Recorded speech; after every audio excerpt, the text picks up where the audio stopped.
Imagine a White House aide becoming so close to the president that her role starts attracting attention far beyond the normal duties of a staff member. That is exactly why Natalie Harp is suddenly back in the headlines. And the question Washington is asking is provocative. Trump and Natalie Harp in the...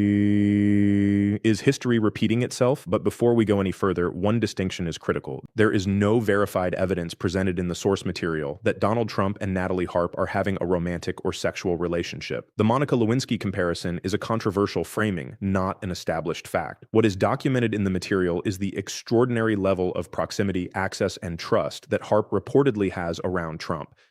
Harp, 35, has become one of Trump's most recognizable aides and has earned the nickname Human Printer. According to the reports cited in the source, she carries a portable printer and provides Trump with printed news stories, documents, emails, and social media material. Her responsibilities reportedly go well beyond printing. She has also been seen helping prepare Trump's Truth Social posts while he dictates. And that is where this story becomes much more interesting, because this is not simply about an aide sitting in the background. The reports describe Harp as someone who is frequently around Trump, sometimes working late with him and helping him with communications. That level of access naturally raises questions about how much influence a presidential aide can have when she is positioned so close to the president's daily information flow. Then came another detail that intensified the scrutiny.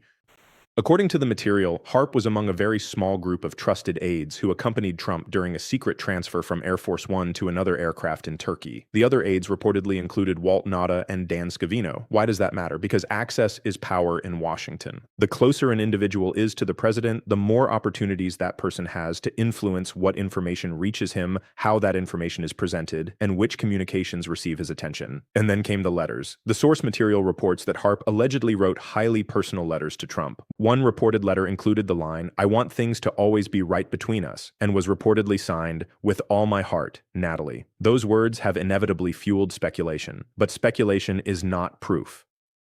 That distinction matters because the story has already moved into territory where headlines can easily become more dramatic than the evidence itself. The real question is not whether we can manufacture a scandal. The real question is whether Natalie Harp's extraordinary access to Donald Trump represents something unusual about the way power operates inside the modern White House. Her estranged brother Preston Harp has publicly described the relationship as unhealthy and portrayed Natalie as more than simply a staff member, but the source explicitly notes that these are his personal claims and opinions, that they have not been independently verified, and that Natalie Harp has not publicly responded to those specific allegations. So we have allegations, published accounts, personal testimony, and a very unusual level of presidential access. But we do not have verified evidence of a romantic relationship, and that is precisely why this story is so fascinating.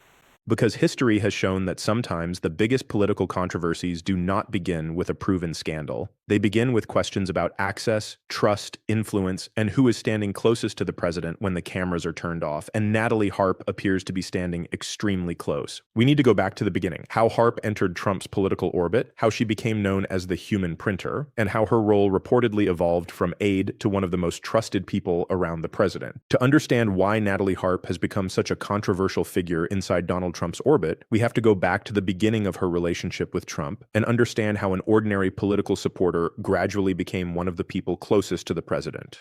According to the material, Harp first entered Trump's orbit in 2019 after publicly thanking him for signing the Right to Try Act. She said the legislation had helped her pursue experimental treatment for bone cancer. However, the source also notes that the Washington Post later questioned aspects of that account, meaning that part of her personal story remains disputed. But whatever questions surround that early chapter, one thing is clear: Harp eventually became a highly visible part of Trump's inner circle. And then came the nickname that would make her recognizable far beyond Washington: the Human Printer. Why? Because Harp reportedly follows Trump with a portable printer and supplies him with physical copies of information that he wants to see. News articles, emails, documents, social media posts, material that could normally be accessed digitally is reportedly printed out and placed directly in front of the president. That might sound like a simple administrative task. But think about what it means. In the modern White House, information is power. The person deciding what information gets placed directly in front of the president can potentially become an important part of the information pipeline surrounding him. And Harp's reported role apparently does not stop there. The source says she has access to Trump's Truth Social account and has been seen helping prepare posts while Trump dictates. In other words, she isn't simply printing material after decisions have already been made. She has reportedly been involved in the process through which some of Trump's public communications are prepared. That is a very different level of access, and it helps explain why a resurfaced video attracted so much attention. In the footage described in the source, Trump is speaking while Harp sits nearby working on a computer and typing. The reporting around the video says she was helping turn Trump's words into posts for his Truth Social account. Again, this does not prove that HARP controls Trump's views or decisions, but it does provide a rare glimpse into the mechanics of presidential communication. Trump speaks, HARP types. The message can then become part of the president's public communication. And that raises a much bigger question. Where does the role of a trusted aide end, and where does political influence begin? That question becomes even more interesting when you look at how other people have described HARP's position. New York Times reporter Maggie Haberman has reportedly described HARP as something of a comfort blanket for Trump. The source also says HARP was among a small group of aides Trump chose to accompany him during the unusual aircraft transfer in Turkey. That is not the normal picture of a distant staffer. It suggests a relationship built around constant proximity and personal trust. And then there are the claims made in published books. The source material says that Regime Change, written by New York Times reporters Maggie Haberman and Jonathan Swan, contains allegations about highly personal letters HARP reportedly left for Trump before officially joining the White House staff. Another book, Michael Wolff's All or Nothing, makes additional claims about the intensity of HARP's focus on Trump. But here again, we have to separate reporting from established fact. These are allegations and published accounts. They have not all been independently verified, and some of the more dramatic claims are specifically attributed to their authors. So why does this matter? Because the NATALIE HARP story is becoming less about one person carrying a printer and more about the architecture of power surrounding the president. Who gets access? Who gets trust? Who is present when Trump is working? Who helps shape the messages going out to millions of people? And who becomes indispensable enough that their presence starts attracting political and media scrutiny? Those are much more consequential questions than the provocative Monica Lewinsky comparison itself. Because if there is one lesson from Washington history, it is this: personal proximity to power can become political power, and NATALIE HARP appears to have achieved an extraordinary level of proximity. But the story is where the controversy becomes even more complicated, because it involves her family, allegations from her estranged brother, claims about how Trump views her loyalty, and questions about whether her role inside the White House has become unusually personal. And that is where the story moves from an unusual aide into a much bigger political controversy. Now, the story takes a more personal turn, because the controversy around NATALIE HARP is no longer coming only from journalists, political opponents, or people watching Trump's inner circle from the outside. Her own estranged brother, Preston Harp, has entered the conversation with some very serious claims about his sister's relationship with the president. According to the source material, Preston Harp described Donald Trump as a national embarrassment and characterized his sister's relationship with Trump as unhealthy. He reportedly suggested that NATALIE had moved beyond simply being a White House aide and had become what he described as one of Trump's biggest fans. But there is an important warning here. These are Preston Harp's personal claims and opinions. The source explicitly says they have not been independently verified, and NATALIE HARP has not publicly responded to those specific remarks. That distinction is extremely important. Because once a family member starts talking publicly about a powerful political figure, the story can quickly become a mixture of fact, personal conflict, interpretation, and political controversy. And the Harp family story itself appears to be complicated. According to Preston Harp, the siblings have been estranged since their father's death in 2020. He describes having very different political and personal values from his sister. Again, those are his recollections and have not been independently verified. So we have to ask, why would a family member's criticism matter in a story about presidential power? Because it provides another perspective on how Harp's relationship with Trump is perceived by someone who claims to know her personally. But it still does not establish what the relationship actually is. That is where the story gets complicated. Some published accounts have portrayed Harp's loyalty to Trump as unusually intense. The source material says books by Maggie Haberman, Jonathan Swan, and Michael Wolff contain claims about personal letters, Harp's devotion to Trump, and the way some people inside his orbit allegedly viewed her behavior. One particularly striking claim attributed to published accounts is that Trump reportedly told staff that Harp loved him as much as his own family did, and that she would never leave him. But once again, that quotation has not been independently confirmed by the White House. And this is exactly where responsible analysis has to slow down. A powerful headline can make these allegations sound like established facts. They are not. What we can establish from the source is that multiple published accounts have portrayed Harp as exceptionally loyal to Trump, while her brother has publicly criticized the relationship. What we cannot establish from this material is that Trump and Harp have a romantic relationship. Those are two completely different claims, and that distinction brings us back to our headline, Trump and Natalie Harp, Is History Repeating Itself? The reference to Monica Lewinsky is designed to raise a question about whether another presidential relationship could become a political scandal. But history does not repeat itself simply because two situations generate headlines. The Clinton-Lewinsky scandal involved a confirmed relationship and a major constitutional and political crisis. The Natalie Harp controversy, based on the material we have here, is fundamentally different. Here, the central issue is access and influence. How close is Harp to Trump? How much does she see? How much does she help prepare? How much does Trump trust her? And perhaps most importantly, how much does her proximity matter when the president is making decisions or communicating directly with the public? Those questions are legitimate even without assuming anything about their private relationship. And there is another detail that makes this story particularly interesting. The source says Harp's presence has reportedly affected the way other people around Trump interact with him. Michael Wolff has claimed that Melania Trump's public appearances with her husband were affected by Harp's constant presence. But again, this is Wolff's allegation, not an independently established fact. So step by step, the picture becomes more unusual. A young aide enters Trump's orbit. She becomes his human printer. She reportedly helps prepare his Truth Social communications. She gains unusually close access. She is reportedly trusted during sensitive travel. Published accounts describe an intense level of loyalty. And now a family member is publicly questioning the nature of that relationship. Put all of that together, and it is easy to understand why Washington is paying attention. But the biggest unanswered question remains, is Natalie Harp simply one of Donald Trump's most loyal aides, or has her proximity to the president created a level of influence that goes far beyond the traditional role of a White House staffer? That is the question we need to examine next, because when personal trust, political access, communications, and presidential power all converge around one individual, the story can become much bigger than the person at the center of it. And now we reach the part of the story that matters most, power, because regardless of what anyone thinks about Donald Trump and Natalie Harp personally, the bigger issue is what happens when one aide gains extraordinary access to a sitting president. The White House is built around layers of staff, advisors, communications officials, security personnel, and political strategists. Information normally moves through multiple channels. But the reports surrounding Harp describe something that appears much more direct. She is reportedly close enough to Trump to see the information he wants, help prepare his social media communications, and remain around him during periods when only a small number of trusted aides are present. That creates a very important distinction. Access does not automatically equal influence. Someone can be physically close to the president without controlling his decisions. But access creates opportunity. And when that access becomes constant, questions about influence naturally follow. This is why the human printer nickname is more significant than it first sounds. Imagine the information environment around a president.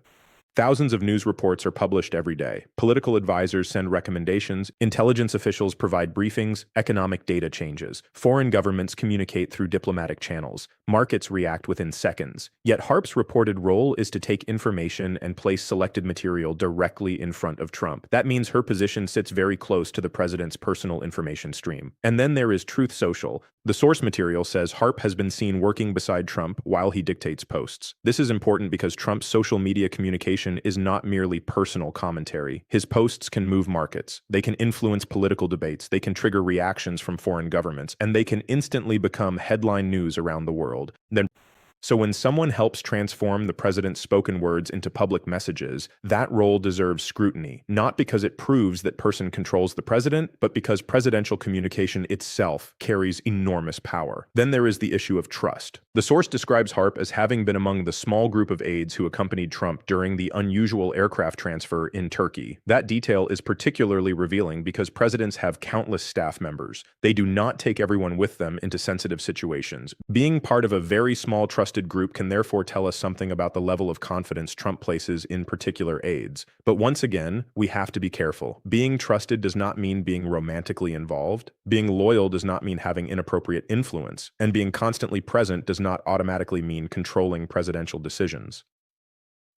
Those conclusions would go beyond what the available material proves. What the evidence does show is a pattern of unusually close access. And that pattern is exactly what has triggered the political criticism. Democratic Senator John Ossoff, for example, publicly confronted Trump over his relationship with Harp, asking whether Trump would rather travel with his aide Natalie Harp and work on the White House ballroom than perform his presidential duties. Trump rejected the premise and responded by defending the ballroom project and describing the security and military features associated with it. Yet, that exchange tells us something important. The controversy is no longer confined to books or media reports. It has entered direct political confrontation. Trump's response was essentially that the criticism misunderstood what was happening at the White House, and that the construction project involved much more than simply building a ballroom. So now there are two competing narratives.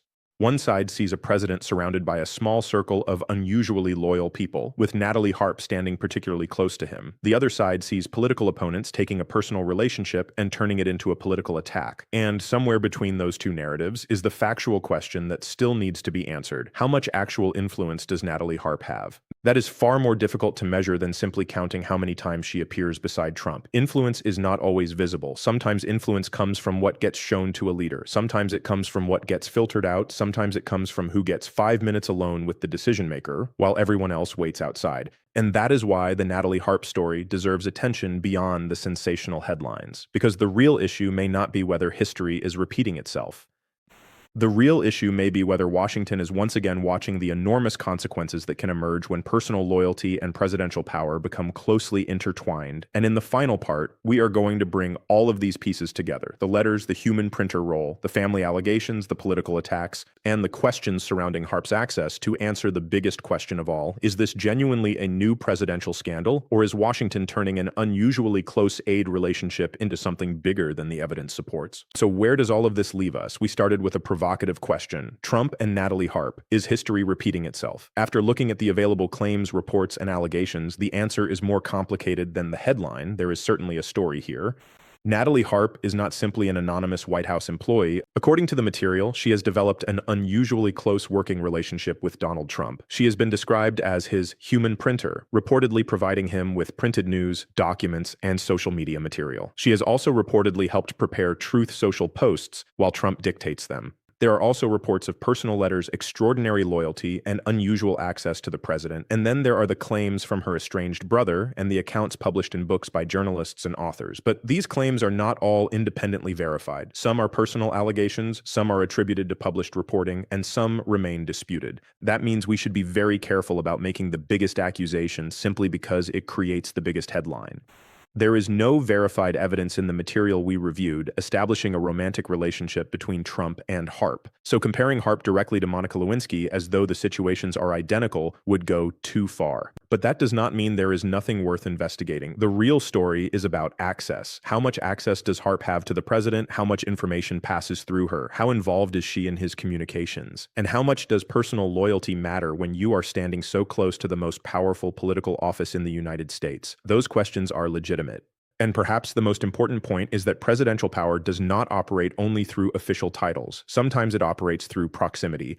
The people who are constantly beside a president can become important because they know his habits, understand his communication style, know what information he wants to see, and can sometimes become trusted intermediaries between him and the outside world. That does not automatically make them decision makers, but it makes their role worth watching. And this is where the NATALIE HARP story becomes bigger than gossip. If the reports are accurate, she occupies an unusually close position around Trump. If the allegations about her personal devotion are accurate, that raises questions about professional boundaries. If those allegations are exaggerated, then the controversy itself tells us something about how aggressively political opponents and media organizations are examining Trump's inner circle. Either way, the story is about the relationship between personal trust and political power, and that brings us back to Monica Lewinsky.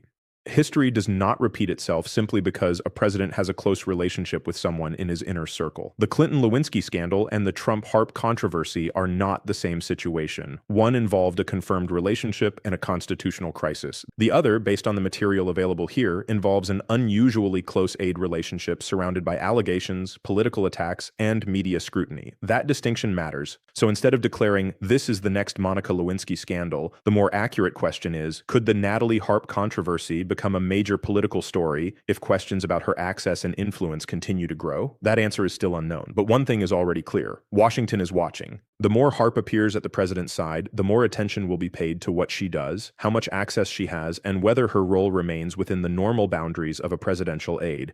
And if new evidence emerges, especially independently verified evidence, then the story could change dramatically. Until then, the smartest approach is not to confuse allegations with facts, because the most explosive headline is not always the most accurate one.